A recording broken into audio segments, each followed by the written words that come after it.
хәзерге вакытта Татарстан Республикасында журнал, газеталар, аларның төркемнәре 90-95% бар инде. Уртача алган чагында 2-3 мең Сайттан тыш инде бу, сайтларынан тыш төркемнәрендә 2-3 мең кеше язылган. Аларның бу уртача алган чагында анда 10 мең, 15 меңлекләре бар. Но күпчелеге башлап җибәргәннәре алар инде где-то 1000-1000 чамасы гына хәзер вакытта язучылары бар. Иң актив Һәм үсешенә килгән чагында якынча атна саен 5-6%-ка арта бара. Бу бик яхшы күренеш. Кемнәрне менә конкретрак төгәлрәк әйтсәк. Төгәлрәк әйтеп китсәк, менә без аны карап китербез. Бит махсус өйрәнүләр, күзәтүләр ясыйбыз дип әйттегез, ай сайын, атна сайын монда. Мисал өчен медиа пресса, безне аналитиканы карасак, менә балалар журналлары арасында инде Сабантуй журналының чын дәрәҗәдә яхшы үсеп килүен әйтәс килә, атна саен 5-6% үсә бара. Шулай Ялкын журналы, Тылсымлы куллар, аларның да активлыгы уңай. Инде шундай. Аны зурлар өчен анда Ирек мәйданнары Акчарлыкта, Ватан Татарстан. Ирек мәйданы иң беренче чиратта үзенең газетасы, үзенең сайты белән бик популяр. ВКонтактеда ул әле якынча 2000 генә язучы. Аны үсеше шулай яхшы күзәтелә. Кулланучылар бар. Бер ай эчендә якынча 10%-ка Ирек мәйданының кулланучылар саны арткан. Безнең гәҗит бар монда. Шулай. Чөнки төркемнәр төрле була, алар кемнәрдер ачык төркемнәр, ябык төркемнәр, пабликлар, сәхифәләр, алар бик күп төрле. Шуңа күрә без аларны төрлечә беләбез.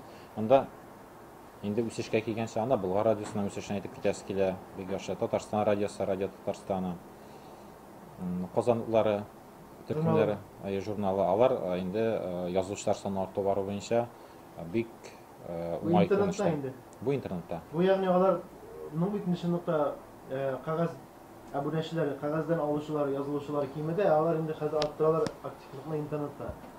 Бүгенге көндә иң күп кеше кергән, иң күп кешесе булган 100 меңле татар төркемнәре бармы? 100 мең кеше җыелган. Без беләбез анда 3-4 меңне, 2 меңне, 1 меңне гадәти инде, гадәти сандар. Ә менә 100 меңгә җиткән. Ну, мен Татар интернет үстерү фонды исеменнән әйтеп китәмдер, чөнки бик күп аналитик эшләрне шушы фонд исеменнән алып барабыз. Әлбәттә, 100 меңнән артып киткән төркемнәр бар, татар төркемнәре. Хәзерге вакытта ВКонтактеда бер яктан ул начар, чөнки ул монда пиратлык дигән әйтергә мөмкин. Ул күпмедер дәрәҗәдә бер яктан яхшы булса, тискәрегә дә бараның әлбәттә. Шуңа күрә бу мәсьәлә ике яклы. Әмма дә ләкин татар халкын, бөтен дөньяда татар халкын аны иң беренче чиратта татар мәдәнияте берләштерә.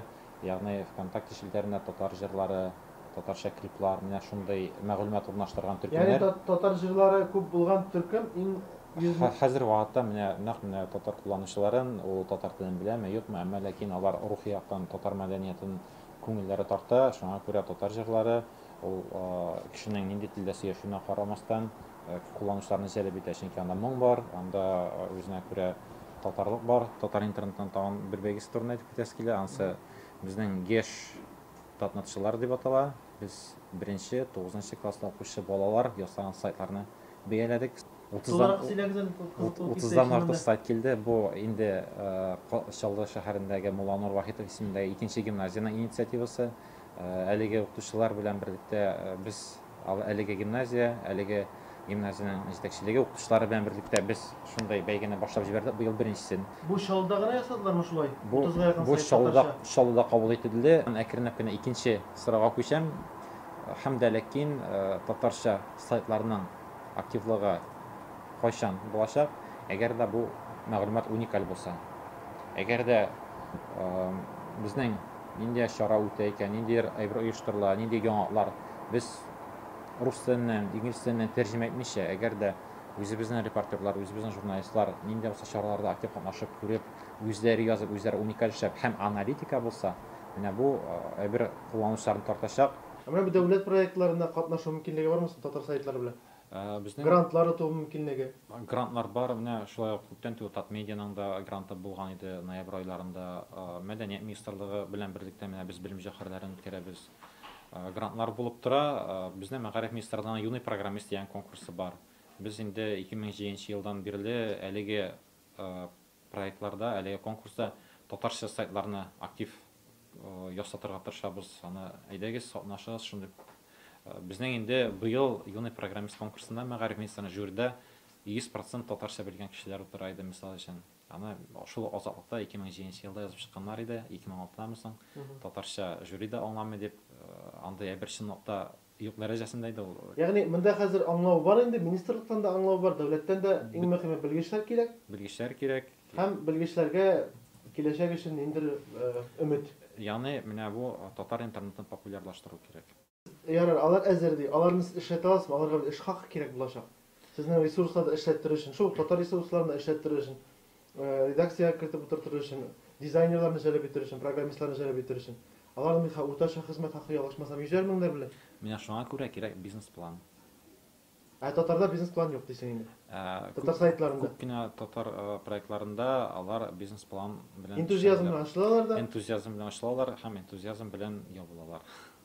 Күпмедер алар, чөнки энтузиазм күп кешеләрдә ярый да, безнең ул уже 10 елдан артык бездә энтузиазм саклап тотабыз. Төрле проектлар аша, менә кайбер яшьләрдә ул энтузиазм кемнеңдер 1 ай, кемнеңдер максимум 1 елга җитәргә мөмкин.